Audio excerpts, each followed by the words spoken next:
Welcome to the Character Sheet, your home for everything fantasy and TTRPG news. And today we are joined again by a face you may know from this channel, and you definitely know from Legends of Avantris. It is Mikey Gilder, here from Legends of Avantris, to talk about one of the most exciting collabs that we've seen in a long time, working with Critical Role and Daggerheart to bring us a special Daggerheart 3-session campaign set in, well, that'll be one of our first questions, Mikey. Where is it set in? Which campaign frame is it in? We are doing Colossus of the Drylands, and we are very excited. I am coming out of GM retirement, basically, in order to GM this. It's been I think it's been over a year since I've GM'd. And so the campaign frame itself was so exciting, where we were trying to figure out who was going to GM it, because most of us on the channel can GM. And I saw the campaign frame, and I'm like, no, I'm taking it. I'm doing it. And so, yeah, really, really, really excited. So what drew you to Colossus of the Drylands? Because that's also one of my favorites, but it's what drew you to that setting in particular? Yeah, so I mean, I have a small handful of very much special interests and special topics, and two of those happen to be the HBO series Deadwood and Attack on Titan. Yeah, Attack on Titan, the manga, and the anime, and so it's like that smashed together. And so I mean, it's Weird West plus Shadow of the Colossus. I mean, that's like the coolest thing I've ever heard. So there's a lot to pull from, and I feel like I've already had 20 different NPC just immediately emerge in my brain. So it's all there to kind of just get the creativity flowing. Yeah. And so with it being, and we've talked to actually Matt and Spencer about the setting a few times, and how it kind of got made. It's and how the huge influence that Red Dead Redemption 2 had on it. Yeah. So in that spirit, are we, is everyone going to have a cowboy voice? And is at least one person going to be slowly dying of tuberculosis?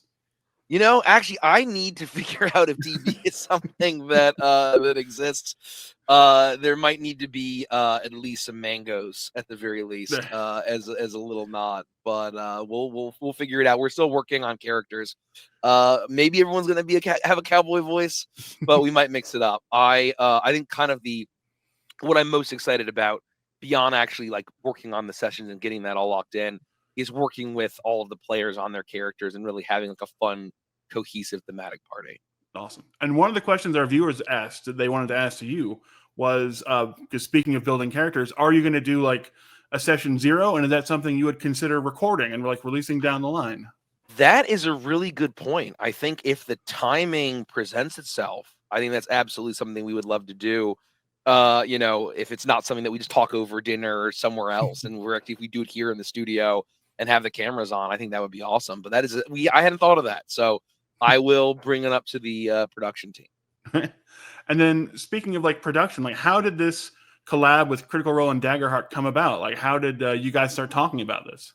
Yeah, I mean, we had been talking with Critical Role for a while, and they've, the team over there is awesome. I actually played Daggerheart for the first time, GM by Rowan. Spencer was at the table at Gen Con, not this year, but last year. And so got a really great first taste there. And we've been talking, a lot with Critical Role behind the scenes and just trying to figure out what would be, we knew that we would partner together. And so the question would be just what would be the best first partnership?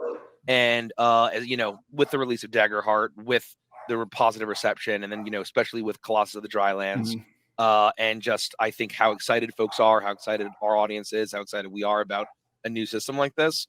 It was a no-brainer. Cool.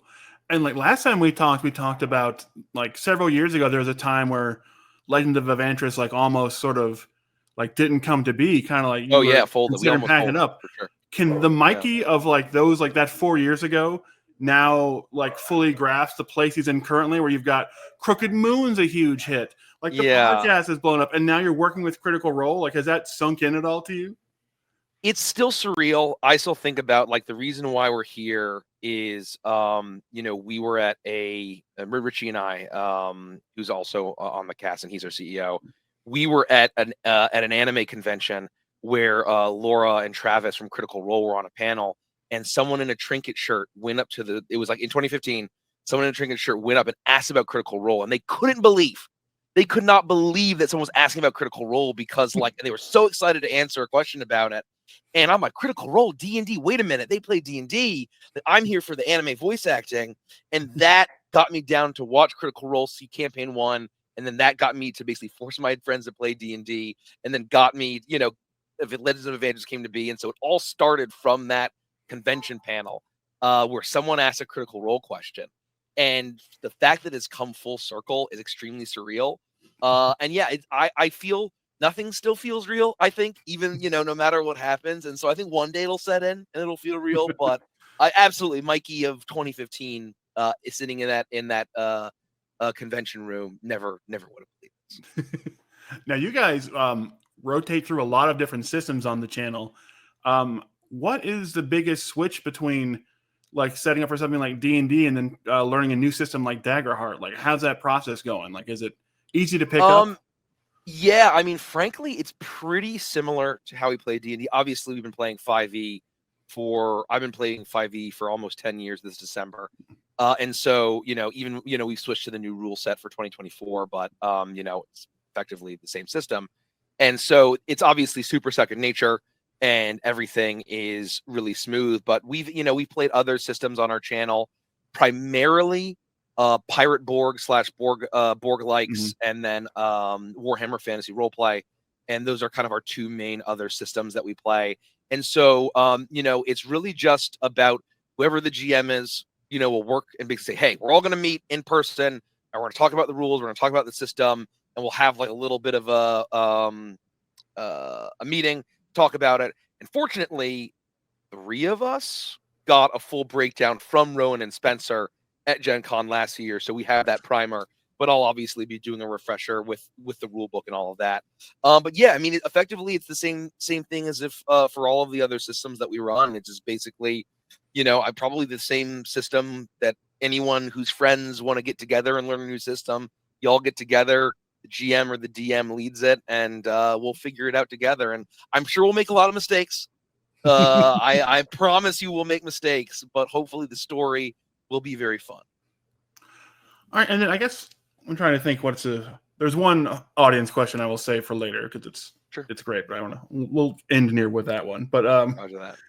I guess it was let's see. This is kind of one of mine. You guys are sort of known for having these long sort of like hilarious like side quest tangents in a lot of your campaigns where like entire episodes can go by and you go down these like hilarious rabbit holes. Like, as the GM for this campaign, are there any like kind of rails you can put in place? Because you have a 3 session limit at this point to deal with. Yeah, for sure. And so like, yeah, obviously like our super like goofy derailing stuff is like the most popular stuff for Once Upon a Wishland and Uprooted. But we have like years and years of like super serious, you know, more rail stuff where we're really focusing on plot. One example of where Andy Flynn, he GM'd a 3-shot of the Tainted Grail system. And we told a really great story in 3 sessions. And the characters were so beloved, and we love playing them so much that we took those characters from that 3-shot and then put them into our Warhammer Fantasy Roleplay campaign. And so that's kind of how impactful that 3-shot is. I really love the creative challenge of only 3 sessions. I think that a lot of creativity and a lot of really awesome, fun opportunity arises when there's restraints. And so the fact that it needs to be a beginning, middle, of an end and a 3-act structure, I think, and requiring more rails, given the fact that it is only three sessions, I think is going to lead to a very fun challenge. And I already have ideas of basically how to get everyone wrangled. No pun intended, given the root and tootin' system. Yeah.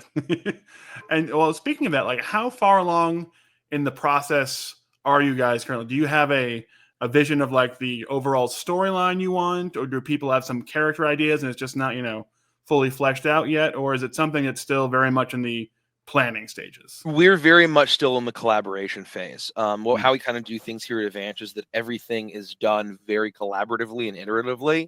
And so, no one just submits their character sheet and say, hey, this is it. Right. So we kind of get together as a group. We're talking about character ideas. We're making sure that not only class balance, is accounted for and role balance, mechanically, but also archetypically and narratively and thematically. Do we have the tropes and archetypes and handholds that people are tuning in for a Weird West adventure with this fun, interesting Colossus Titan twist? We want to make sure that we also provide those archetypes kind of with our own unique Avantris twist to it. And so that's usually how we apply approach other campaigns. And so we're still in that process, and it's been very fun. And we have a few months, but it's going to be coming up pretty quick here. So we are quickly approaching, but it's been a very fun process. Awesome. And so in the early stages of the planning phase, is everyone sort of, we talked a little bit about it earlier, but have you found like enough like fun options? Has anyone like felt like the Daggerheart campaign system or Daggerheart system in general has enough space for them to make the characters they want to make? Like, because I think one of the good things about Daggerheart is that it has a lot of flexibility to it, but it's sort of interesting, and it's very different than the approach that something like D&D takes to something like multi-classing, or even just making a character outside the mold seems a little bit easier in Daggerheart. Yeah, I think that there hasn't been any challenges like that. One of the things that I am a big proponent of, and we made the Crooked Moon almost as like a thesis of that, of where most game systems, can achieve a wide variety of themes, a wide variety of story, and a wide variety of narrative. And one of the things that we did is we brought folk horror to 5th edition. A lot of people said, "Oh, if you want to do horror, you can't do it in D&D 5e. It's impossible." And we're like, "Well, we're going to give it a shot." And we have one of our monthly campaigns, Stardust Rhapsody Anthem.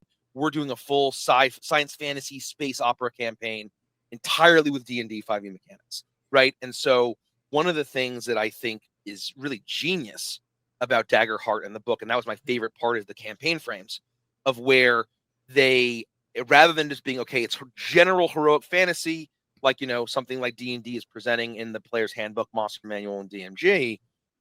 This is like, okay, here's our system.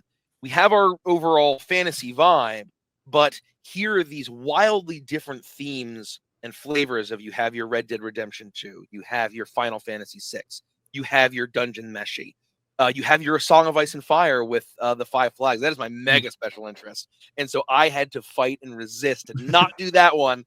The Five Flags Burning, I think. That's hard in a 3-episode span to do. Yeah, or Five Banners Burning, excuse me. Yeah, nation-spanning tale of political intrigue. Yes, exactly right. And so it'll be easier. And so that'll be, if we ever do a long-form campaign, a Song of Ice and Fire nerd will be able to come out in full force there. But what I love about that is not only are all the themes presented, they give you the explicit permission and suggestion of here's how you can adjust things in the book. Here's how you adjust the species. Here are additional options for how classes might be changed and tweaked for this campaign frame. And I think that alone is a lot of work to help get the creativity working, of where, if you are playing a character or a class that might typically, or species or a class that comes from or is rooted in medieval fantasy or near medieval fantasy, that you aren't pigeonholed to that. You don't you don't have to be a cloak and dagger rogue. You can be an outlaw, riding your steed into the sunset as well. And I think that the flavor handholds that they give in Daggerheart is one of my favorite parts of the. Yeah, that seems pretty awesome. And then also, speaking of all the Daggerheart stuff, like there's a lot of options, but in a frame like Colossus of the Drylands, which is very Western influenced, there seems like there's a lot of room for home brewing, because for firearm weapons, and there's so many different things. And is that a thing where we could look back in on this conversation, and like a year later, we've got your version, the Legends of Avantris version of the Colossus of the Drylands supplement book comes out, and we've got all this amazing homebrew from the campaigns. We've got your new version of the Crooked Moon for Daggerheart, basically. That's really interesting. I think that, I'd love to have some chats with the Daggerheart folks and kind of see what the appetite is. We'll see what the response is to the show. And I've been wanting to do Weird West stuff on the channel for a very long time. We've never had the opportunity. And so, it's always something that is exciting. So, I guess I'll say never, stay tuned. Nice. And then one question, and it was initially, we had 3 people address a very similar question to Andy, but I think it's only fair to also address it to you. And that is, what is the secret of the hair? Is it a shampoo and a conditioner? Is it a artisanal hair gel or cream? I really, the answer that we always tell people is just do less. The less that you do, the better it is. Frankly, I wish I had some sort of secret elixir. But I mean, really, just kind of the more that you try. Frankly, whenever I try to have my hair look better, like for like an interview at like Gen Con or something, it ends up looking terrible. And so if I just do like less, suddenly it looks much, much, much better, and it just is contradicting. I don't know the science behind it, and maybe it's all just a bunch of mysticism. But I really believe the less you do, and the less you try, just let it. Oh, and then also, if you want to grow your hair out, you will hit the awkward phase, and it will be so painful. But you need to push through, and you need to trust, and it will last months. The awkward phase can last months, where you look good in short hair, and you're not quite in the long hair phase. And you just got to push and you got to hold the line. And that is my advice to anyone who wants to grow their hair out. Yes, and I'm glad we got that answered, because obviously as viewers of this channel, they can't really come to me for hair advice. So I'm glad we got some info out there. Happy to help in any realm there. All right. And then every time we have an interview, we'd like to do the lightning round. And because of the setting for Colossus of the Drylands, we've come up with a good one. And that is, we figured that the best lightning round for a Western-themed upcoming actual play would be a game of Cowboys or Boy Cows. Oh. You have to tell us if this is the name of a famous Dallas Cowboy player, the nickname of a famous Dallas Cowboy player, or the name of a famous bull. Okay. I did terribly last time. I might break my record here. There we go. As far as how terribly I do. Let's rock and roll. We're starting off with the Manster. Monster, but with an A. Oh, that's got to be the bull. That's the Dallas Cowboys' Randy White. Okay. Next up, Freckles. Freckles. Oh, that's a bull. That is a bull. Freckles is like the 5th most winning bull of all time, according to the National Rodeo Database. There you go. Next up, Cat Daddy. Cat Daddy, that is a cowboy. That's a Dallas Cowboy. That is a bull. Okay. We're 1 for 3. We're 1 for 3. Roger that. Okay. Here's a great, maybe my favorite, Locomotive Breath. An actual nickname, Locomotive Breath. Locomotive Breath. I'm gonna say Cowboy here. I'm gonna hold the line. It's a bull. Wow. It is. Wow. I don't know why, but this is remarkable. It's very, very winning bull. It's like top 20. Okay. Next up, Airtime. That is a cowboy. I'm just gonna hold Cowboy until I hit one. I'm holding. Also a bull. Yeah. Are you kidding me? Okay. Oh, we had Cat Daddy, but now we've got Big Cat. Cowboy. That is a Dallas Cowboy. Okay. Rayfield Wright. Okay. My strategy did not pay off at all. Okay. Now we're resetting. Now we're back. Yeah. White Magic. That is a bull. That is a bull. It can either be a bull or a culturally insensitive 1960s Dallas Cowboy nickname, but luckily it's a bull. I'm glad it's a bull. Yes. The Barbarian. That is a Dallas Cowboy. It is. Marion Barber. Lights Out. That's a cowboy. That is a bull. Dang. And finally, another great name, the last one on the list, McNasty. That's a cowboy. McNasty is a bull. Dang it. Okay. Was that 2? Did I get 2 right? I think I got 3. Oh, 3. Okay. You got Marion Barber and Big Cat and and Freckles. I think I managed to do worse than last time. So, I'm glad I was horrified to learn that in the top 100 winningest bulls of all time is a bull named Pearl Harbor. Oh, wow. I don't know why you would do that, but someone did, and it won a lot of events, apparently. Wow. The horse names are wild too, right? There's no logic. That was the other option. We almost did, but I couldn't find a clever setup pun in time. That's good. It worked. But now, for people who are going to tune in, and there will be many, to see this Daggerheart 3-session campaign with Legends of Avantris, before we go, what is what can they expect? What's the big pitch to the fans of Legends of Avantris who will be seeing you play Daggerheart for the first time? I mean, I think if you just want a rootin', tootin', good old Weird West campaign, but with the horrors and tragedy and drama of a world ravaged by titans, where people are going to fight against the end of the world by dedicating their hearts, and all of the drama of Ervin's speech from Attack on Titan with the vulgarity of Al Swearingen, come on The by. best character on TV. Come on by. And is there a official release date yet, or is it just a few months down the road? It is in November. November. Yep. Perfect. Yep. All right, so perfect. So, you've heard it here. You can get your Critical Role fixed. You can go watch the new Mighty 9 animated debut and then tune right in to Legends of Avantris doing Colossus of the Drylands. We start November 3rd. And then we do this every Monday after that, 3 Mondays, and then we're off to PAX Unplugged. So, amazing. 3 weeks, and then it's over. Well, you heard it here, guys. Make sure you watch. Mikey, thank you again for joining us again. Always a pleasure. Pete. And everyone at home, do all the YouTube stuff, the liking and subscribing, and we will see you next time. Thanks, folks. See you next time.